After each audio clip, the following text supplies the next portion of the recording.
So hello everyone. तो हम start करते हैं क्वेश्चन नंबर 62 से। Match list X with list Y and select the correct answer by using the given codes below.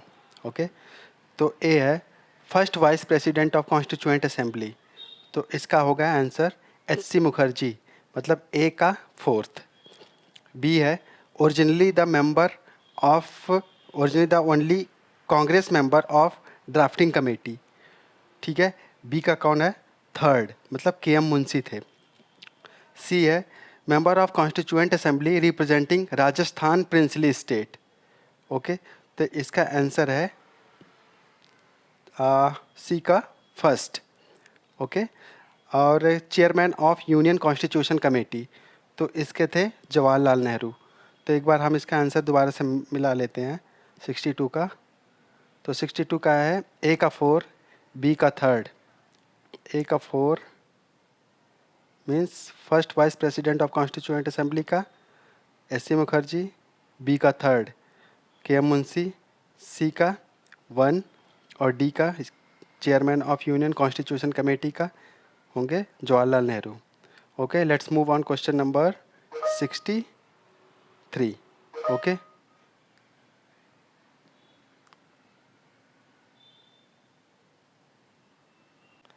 So question number 62 का हम explanation एक बार पढ़ लेते हैं।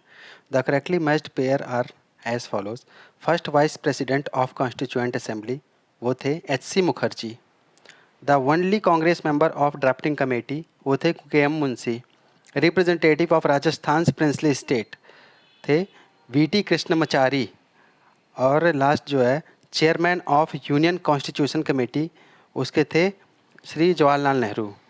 तो ये चार लोग थे। और let's move on question number 63। Who among the following was the chairman of the union constitution committee of constituent assembly. 63 है, तो इसका आंसर है सी जवाहरलाल नेहरू। ये हमने पहले भी पढ़ लिया है। ओके, और इसका एक्सप्लेनेशन दोबारा से हम पढ़ लेते हैं एक बार। Committee of the rule of procedure कौन थे? Doctor Rajendra Prasad. Steering committee कौन हेड कर रहा था? वो थे डॉक्टर राजेंद्र प्रसाद। ठीक है, तो ये ध्यान रखना है, दोनों committee of rule of procedure doctor Rajendra Prasad, steering committee doctor Rajendra Prasad, states committee Jawaharlal Nehru. Okay, drafting committee doctor B R Ambedkar. ये तो सबको पता है कि ये बहुत फेमस है इस ड्राफ्टिंग कमेटी के लिए। Advisory committee of fundamental rights minority tribal and excluded areas, इसके थे Sardar Vallabh Bhai Patel. The committee had two sub committees. अब इस कमेटी की भी टू सब कमेटीज़ थी। एक था फंडामेंटल राइट सब कमेटी, दूसरा था this committee had two sub committees. ए था फंडामेंटल राइट सब कमेटी, जिसको हेड कर रहे थे जे बी कृपलानी, और दूसरा था माइनॉरिटी सब कमेटी, उसको हेड कर रहे थे एस सी मुखर्जी। तो ठीक है, ये हमारा था एक्सप्लेनेशन पार्ट। ठीक है, क्वेश्चन नंबर 63 का एक बार आप देख लो, इसको स्क्रीनशॉट लेकर के दोबारा से इसको पढ़ सकते हो। Okay, will move on next question 64। Match list 1 with list 2 and identify the correct answer from the given code below. Okay, so list 1 is का ए है फंडामेंटल राइट्स, सेकंड है बी स्टीयरिंग, सी है यूनियन पावर और D है drafting. तो हमें इसको matching करना है। तो ये वाला तो मोस्टली लोगों को पता ही है। ठीक है, तो इसमें क्या था, हम इसका डायरेक्टली ये पढ़ लेते हैं, एक्सप्लेनेशन पार्ट पढ़ लेते हैं। इसमें क्या था, advisory committee of fundamental rights minorities and tribal excluded areas. ठीक है, इसके कौन थे? सरदार पटेल, अभी हमने पढ़ा था ऊपर। स्टीयरिंग कमेटी के राजेंद्र प्रसाद थे, यूनियन पावर कमेटी के जवाहरलाल नेहरू थे, और ड्राफ्टिंग कमेटी के बी आर अम्बेडकर थे। The chairman of steering committee was doctor Rajendra Prasad. ठीक है, which is not mentioned in the list, hence none of the above option is correct. Right, let's move on next question 65। who was the chairman of the provincial constitution committee of the constituent assembly? तो इसका answer होगा D सरदार पटेल। कौन थे provincial constitution committee के chairman? वो थे Sardar Patel ji. Sardar Vallabh Bhai Patel was the chairman of the provincial constitution committee of the constituent assembly. ये देखो यूपीपीएसएस में आ चुका है, इंपॉर्टेंट क्वेश्चन है। Who was the chairman of the drafting committee of the Indian constitution? Question number 66। ठीक है, ड्राफ्टिंग कमेटी का चेयरमैन कौन था? Everybody is know, doctor Bhimrao Ambedkar. Okay, so let's move on. Question number 67. The chairman of drafting committee of Indian Constitution Assembly was, again the same question. तो सोच लिए कितना important question है। देखो यूपीपीसीएस प्री 95 में आया, सेम क्वेश्चन एआरओ में आया, 2014 में आया है। ठीक है, तो आंसर इसका होगा C. C means doctor B R Ambedkar. वो घूम घूम के क्वेश्चंस आते रहते हैं, इसलिए ऐसे क्वेश्चंस तो होते हैं। एक बार आप अच्छे से पढ़ लिए तो आप मल्टीपल एग्जाम्स में सारे क्वेश्चन घूम के मिलेगा। Who was the chairman of the advisory committee of the fundamental rights and minority constituted by the constituent assembly? इसका आंसर है doctor Sardar Patel. Okay, so Sardar Vallabhbhai Patel was the chairman of the advisory committee of the fundamental rights, minority, tribal and the excluded area. This committee had two subcommittees: fundamental rights subcommittee under the chairmanship of J.B. Kripalani and minority subcommittee under the chairmanship of H.C. Mukherjee. Madhya Pradesh PCS में भी आ चुका है ये question. Okay, 69th question. The drafting committee of the Constituent Assembly under the Dr.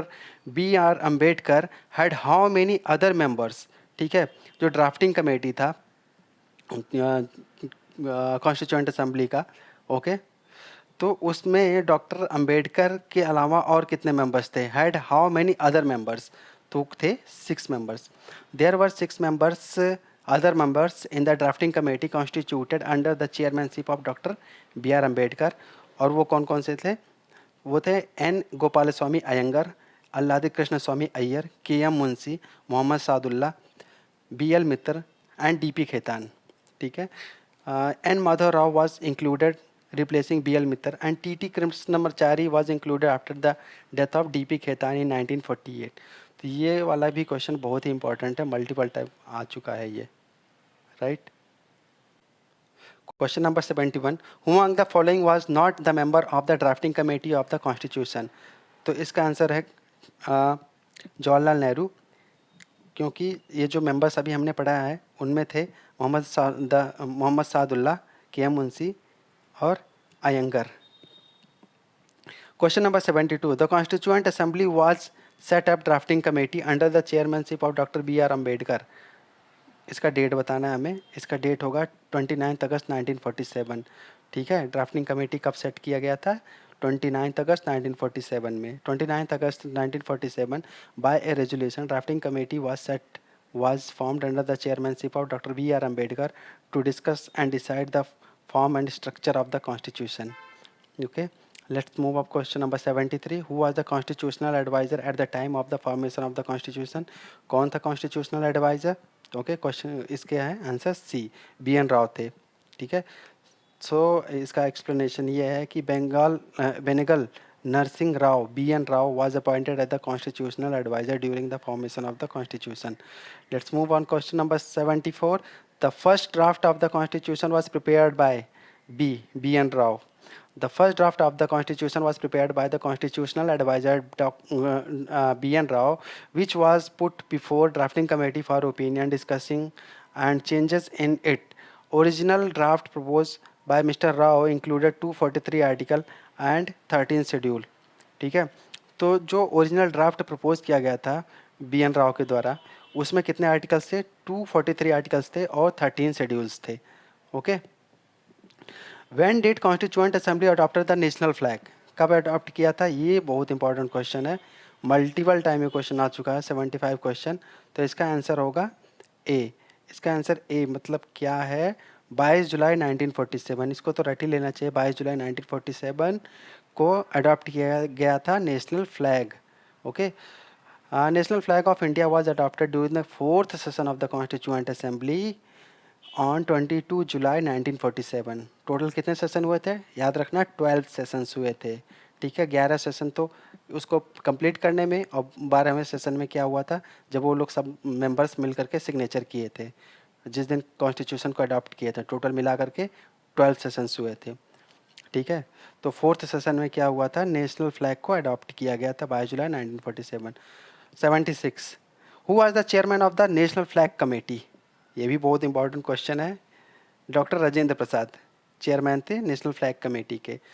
ठीक है, तो इसका explanation ये है, there were 2 flag committees mentioned in the history. Okay, the flag committee constituted on 2nd April 1931 at the Karachi session under the chairmanship of the Vallabh Bhai Patel, and an ad hoc committee on national flag was formed on 23rd June 1947, whose chairman was Dr. Rajendra Prasad. Okay, as the question is about the chairman of the flag committee constituted by the constituent assembly, so the correct answer is J.B. Kriplani was neither the chairman nor a member of any flag committee. Okay, तो आंसर क्या होगा इसका? Chairman of the flag national flag committee के doctor Rajendra Prasad. Let's move on. Question number 77. The design of the national flag was adopted by the Constituent Assembly of India on 22nd July 1947. Design, ठीक है. अब इसमें answer हमें सही बताना है, ठीक है. तो पहला वाला जो कह रहा है कि डिज़ाइन नेशनल फ्लैग का है, वो अडॉप्ट किया गया था 22 जुलाई 1947. ये वाला हमने पढ़ा था अभी, ये सही है ये answer. The wheel in national flag has 21 spokes. तो ये तो सबको पता है, 21 तीलियाँ नहीं होती हैं, 24 तीलियाँ होती हैं. तो ये गलत हो गया. थर्ड वाला स्टेटमेंट है, the ratio of the width of the national flag to its length is 3:4. ये भी गलत है, क्योंकि क्या है इसका 2:3 है. ओके, तो आंसर क्वेश्चन 77 का जो आंसर होगा वो ओनली 1 होगा, सही, मीन्स बी. ठीक है, let's move on. Question 78. When was the third reading of the Indian constitution assembly started? Okay, 78 तक क्या है इसका एक्सप्लेनेशन पढ़ते हैं. The third reading of the constitution by Constituent Assembly was started on 17th November 1949 and completed on 26th November 1949. Hence, none of the given options are correct. Right? 79th question. The Constitution of India was completed on. Very easy question. ये है 26 November 1949. ठीक है, ये complete हुआ था. Adopt कब हुआ था? 26 जनवरी 1950 को ये अडॉप्ट हुआ था. तो explanation will read, the preamble of the constitution state, we the people of India enact, adopt and give to ourselves this constitution on 26 November 1949. Okay, 26 November 1949. This date is considered as the date of adoption, completion and passing of the constitution. On the same day, the provision related to the citizenship, interim parliament emergency came into force. The rest of the provision came into the 26 Jan 1950. Thus, 26 January 1950 consider as the enforcement of the constitution. तो ठीक है, enact कब हुआ था? 26 November 1949 को, और लागू कब हुआ था? 26 जनवरी 1950 को. Right. Question 80. Indian constitution was adopted by the constituent assembly. Adopt की बात, द सेम 26 नवंबर 1949. लागू कब हुआ था? तो लागू हुआ था कब? 26 जनवरी 1950 को. हमेशा याद रखना, इसमें कंफ्यूज नहीं होना है 26 से. तो क्या हुआ था? इनैक्ट हुआ था 26 नवंबर 1949, लागू हुआ था 26 जनवरी 1950 से. Right. Question number 81. The constitution of India was adopted on which date? Same question, 26 November 1949. Okay, अब देखो same question. Constitution of India came into force. अब यहाँ पे यही डिफरेंस है, वो अडॉप्शन का डेट था, ये है फोर्स का डेट है. तो फोर्स कब हुआ था? 26 जनवरी 1950 को. ठीक है, इस दिन से लागू हो गया था, और वो अडॉप्ट हुआ था. 83. Question number 83. Mention the correct date of the last meeting of the constituent assembly of India. ठीक है, करेक्ट डेट मेंशन करने के लिए बोल रहा है. तो यह है ऑप्शन सी इसका, 26 जनवरी 1950. The Constituent Assembly completed the task of drafting a constitution in 2 years, 11 months and 18 days. The last session, 11th session, was held on 26 November 1949. Apart from this 11th session, the Constituent Assembly met on 24th Jan 1950 when the members signed the Constitution of India. 84. Question. January 26 was selected as the date of the inauguration of the Constitution because, इसका answer है A. The Congress had observed it as the Independence Day in 1930.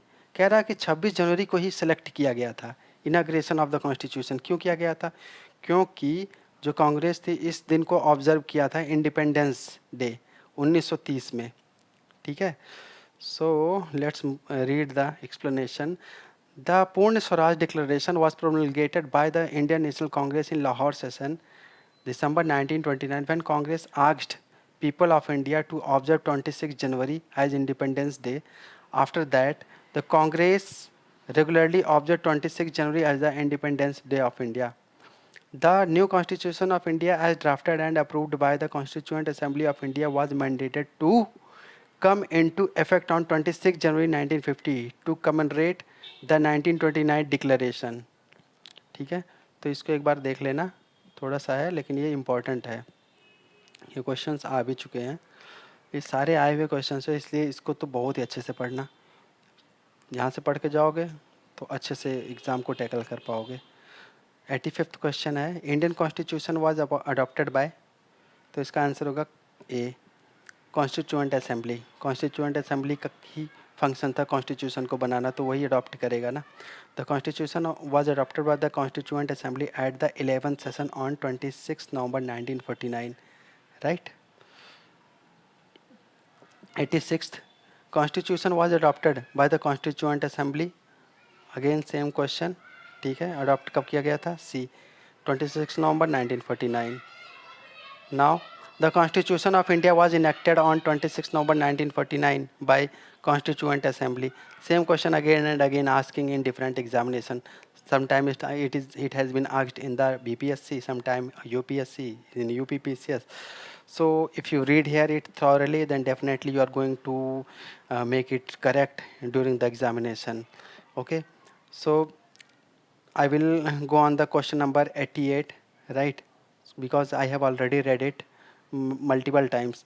The Constitution of India was adopted and enacted on C, 26 November 1949. 89th Constitution Day of India is celebrated on, answer is 26 November, right? Question number 90. Dr. B.R. Ambedkar was elected to the Constituent Assembly from, ये this one is important. इसका answer देखो क्या है, ये B, Bombay presidency, right. तो यहाँ पे Bombay presidency से वो इलेक्ट किए गए थे। Okay, so in the preliminary election held in 1946 doctor Ambedkar was elected from the eastern part of the undivided Bengal. Later on, this region became the part of the Pakistan, and then Ambedkar was elected as the member of the Constituent Assembly from the Pune seat of Bombay Presidency, when which was vacant after the resignation of the M.R. Jakar. Since Dr. Ambedkar was elected from the East Bengal, not West Bengal, so option B is the correct answer. Question number 91. Okay. Year of birth and death of Dr. B.R. Ambedkar. ठीक है, तो इसका explanation है B, करते हैं। Answer तो B है इसका। 1891 में क्या हुआ था, इनका जन्म हुआ था और 1956 में इनकी डेथ हुई थी। Doctor Ambedkar who played a prominent role in drafting the constitution was born on 14th April 1891 and died on 6th December 1956. Okay, 6th December 1956. Question number 92. In which year was Jan Gan Man adopted as the national anthem of India? Now this is the important one. Okay, तो कब हुआ गया था, जन गण मन को adopt किया गया था? इसका ऑप्शन है 1950. The Constituent Assembly accepted Jan Gan Man as the national anthem of India on 26 January 1950. A formal rendition of the national anthem takes 52 seconds. Right? तो हमें पता ही है कि जब हम जनगण मन गाना एंथम को गाते हैं तो हमें 52 सेकेंड लगते हैं। Question number 93. The state emblem was adopted by the Government of India. जो स्टेट एम्बलम है, ठीक है, उसको क्या अडॉप्ट किया गया था? 26 जनवरी 1950. Okay, the state emblem which is extracted from the Ashoka's pillar Sarnath was adopted by the Government of India on 26 Jan 1950. Right.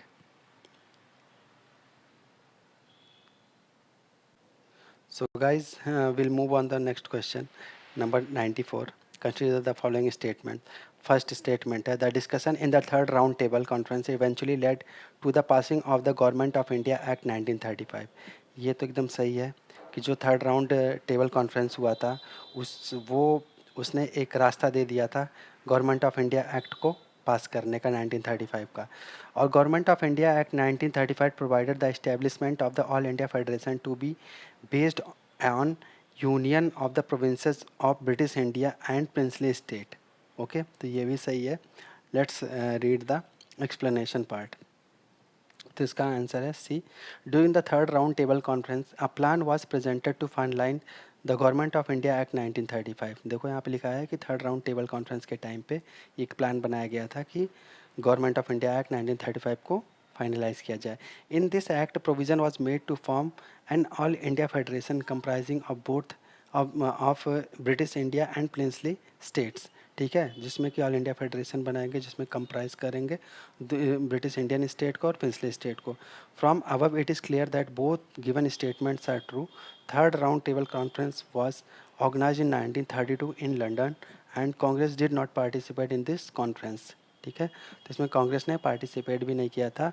तो इस क्वेश्चन ये स्टेटमेंट भी इम्पोर्टेंट है. Right. Question number 95. Here are two statements.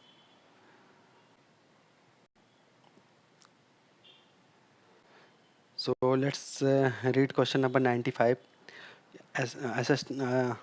Here are two statements. Statement A: the Constitution of India provide for all necessity of the country. ठीक है, reason कह रहा है it is known or called as adopted constitution. तो इसका answer दिया है B. A and R both are true but R is not the correct explanation of A. Okay, मतलब ये दोनों सही है. The constitution of India provide for all necessity of the country. Right. तो ये इंडियन कॉन्स्टिट्यूशन को living document कहा जाता है इसी वजह से, क्योंकि टाइम के हिसाब से इसमें क्या चेंजेस ला सकते हो आप. कोई चीज़ नहीं चाहिए, रिक्वायर्ड नहीं है, तो उसको डिलीट भी कर सकते हो आप, उसको हटा सकते हो, अमेंड कर सकते हो. तो इसलिए ये सारी नेसेसिटी को ध्यान में रखा गया था कॉन्स्टिट्यूशन को बनाते समय. दूसरा वाला है इट इज़ नोन और कॉल्ड एज अडॉप्टेड कॉन्स्टिट्यूशन. ये भी सही है क्योंकि बहुत जगहों से कंट्रीज़ के कॉन्स्टिट्यूशन से हमने इसमें लिया है. ओके. तो Indian constitution is able to provide all the necessity of the country. It is well versed to future prospect as it contains a provision for amendment. On the other hand, it take a views and principle from the constitution of various other countries. Thus, it may be called as adopted constitution. Right. Question number 96 will discuss deferment of adult franchise of 15 years was adopted in the Constituent Assembly by. ठीक है, तो इसका answer होगा सी. मौलाना आज़ाद. तो इसका explanation हम पढ़ते हैं. At the time of discussion on adult franchise. Adult franchise क्या होता है? जो हम 18 साल या उससे ऊपर लोग होते हैं, वोट देते हैं, उसको बोला जाता है एडल्ट फ्रेंचाइजी. तो Maulana Azad in Constituent Assembly pleaded for deferment of the adult franchise for 15 year but Rajendra Prasad and Jawaharlal Nehru supported for its adoption strongly. ठीक है, लेकिन क्या हुआ था कि जो राजेंद्र प्रसाद और जवाहरलाल नेहरू जी थे, ये लोगों ने सपोर्ट किया था अडॉप्ट करने के लिए. कौन सा? एडल्ट फ्रेंचाइजी को अडॉप्ट करने के लिए. Right. Next question number 97. Consider the following statement and choose the correct answer by using the codes given below. Assertion और रीज़न वाला है ये.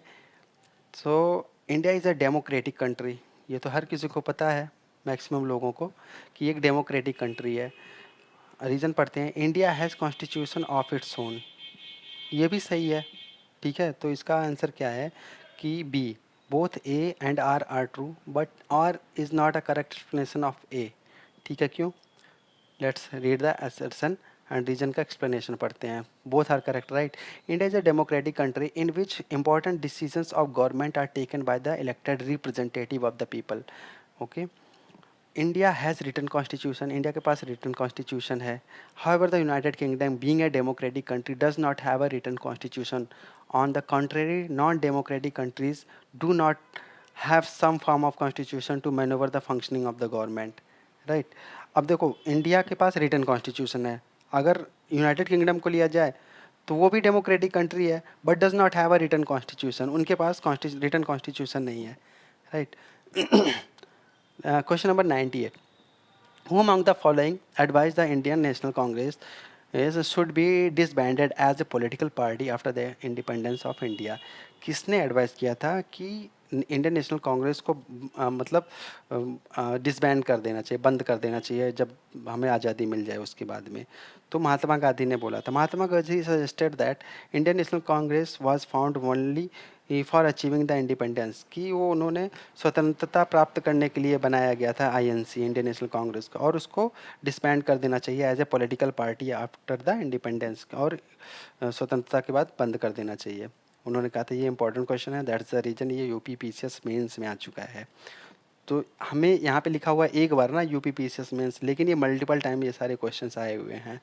So we will keep focus on these questions. Question number 99. Who was the president of the INC at the time of the partition of India? It's important question, right? A. J.B. Kriplani. J.B. Kriplani was the president of the INC at the time of the partition of India. Question number 100. In their nationalistic reaction, the founding fathers of the Indian National Constitution tended to minimize the importance of minorities' interest and emotions. This view is credited to Ivor Jennings, D है इसका आंसर, ठीक है. The above comment was made by Sir Ivor Jennings on the provision of the protection of the minorities in Indian constitution. Okay. Question number 101. Constituent assembly was Congress and Congress was India. Who said this? किसने कहा था constituent assembly was Congress, जो कांग्रेस है, और Congress was India, और कांग्रेस भारत है, थी. Who said this? तो इसका आंसर है Austin. The above statement Constituent assembly was Congress and Congress was India was made by the famous historian Granville Austin. Question number 102. Let's read. Who said India is a quasi federal state? ये सारे questions बहुत important है, multiple times आए हैं questions, और इसको ध्यान में रखना. Okay. Who said India is a quasi federal state? 102 का है डी. केसी वियरे ने कहा था India is a quasi federal state, right. Who in the beginning presented the idea of Indian Constitution Assembly in pre-independence days? किसने किया था? M N Roy ने किया था. The idea of constituent assembly was put forward for the first time by M N Roy in 1934. Question number 104. It is an agreement by free will to be terminated by free will. The above statement of Pandit Nehru refers to which of the following? ठीक है, ये 104 का हम answer पढ़ते हैं. क्या है इसका? है answer A, Indian association with the commonwealth of the Nations. तो हम कॉमनवेल्थ के पार्ट हैं कि नहीं? क्योंकि देखो कॉमनवेल्थ के पार्ट है, इसी वजह से हम कॉमनवेल्थ गेम्स भी खेलते हैं, और 2010 में इंडिया में दिल्ली में कॉमनवेल्थ गेम्स भी हुआ था. तो इसी चीज़ को नेहरू जी ने कहा था कि ये हमारे विल के ऊपर है कि हम कॉमनवेल्थ के पार्ट रहे कि ना रहे. तो हमने अपने आप को टर्मिनेट नहीं किया, हम अभी भी हैं कॉमनवेल्थ के पार्ट, ठीक है. तो इसका कोई सॉवरेनिटी पे इफेक्ट नहीं है. Okay. So the above statement PT Nehru refers to Indian association with the commonwealth of nations. 105 पढ़ते हैं. How many women members were there in the Indian constituent assembly? This one is important. कितने women members थी, ठीक है, Indian constituent assembly में? तो इसका answer है 15. The total number of women members in the constituent assembly was 15. Okay. आप इस मेंबर्स का नाम देख सकते हो. कुछ मेंबर्स जो होंगे बहुत इंपॉर्टेंट हैं, जैसे कि विजय लक्ष्मी पंडित भी थे, राजकुमारी अमृत कौर. ये सारे नेम्स जो हैं जाने पहचाने हैं, और ये आने के चांसेस होते हैं मैचिंग वगैरह में कि ये मेंबर्स आए थे. Who speak of India's self reliant social system? The ruler system in India is a tiny Republic. 106 वाला है. इसका आंसर होगा ए. In 1830, Sir Charles Metcalfe, then acting Governor General of India, wrote, "The village communities are little republics, having nearly everything they want within themselves and almost independent of foreign relations. So guys, we'll move on. Question number 107. The state and the central government derive powers from. तो कहाँ से power derive करते हैं? वो है constitution of India से. ठीक है. The state and the central government derive power from the Constitution of India, which is the source of all the powers of the center and state government. The President, the Prime Minister, and the Parliament of India all find mentioned in the Constitution itself. So guys हमने 107 questions पूरे complete कर चुके हैं. अब अगला हम constituent assembly and making of the constitution जो है, ठीक है, इसके बारे में पढ़ेंगे और इसके जो क्वेश्चंस हैं हम स्टार्ट करेंगे यहाँ से, राइट. वो दूसरी वीडियोस में आएगी. तब तक के लिए यहाँ पे हम इसको कंक्लूड करते हैं. बाय.